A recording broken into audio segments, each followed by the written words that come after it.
Hello, good morning. Happy Saturday. Ayan. Araw ng Saturday kaya kailangan i-maintain natin yung pag-exercise. Bali si Raj, ito na naman. Kasama ko naman, gusto niya talaga. Ganyan ginagawa niya. Yun ang pinaka-rotation niya. Pag morning.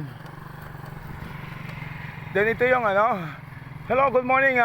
Lucky Education. Kaya sa kaibigan natin si Dominic Tan, good morning.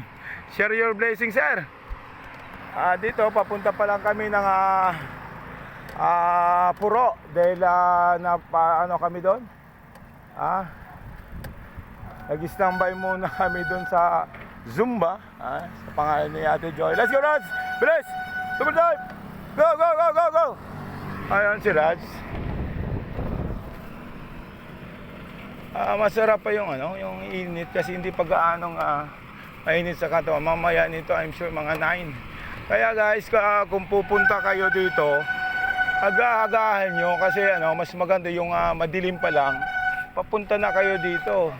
Pansinin natin yung dagat, napakaganda ng dagat ngayon. Masarap mag walking dyan. Ayan. Ayan, ito yung pinakadagat dito. From galing ka ng ayan, sa baba ng tulay. Ayan si Raz, tuloy-tuloy pa rin siya. Raz, let's go! Let's go! Ayan, diretso na rin, sagaran na rin natin kasi andito na rin tayo. Ito pa lang yung boundary ng Barangay Puro. Good morning din sa mga opisyalis dito. Nagkakaisa about sa kalinisan. Ayan guys. Sikat ko muna.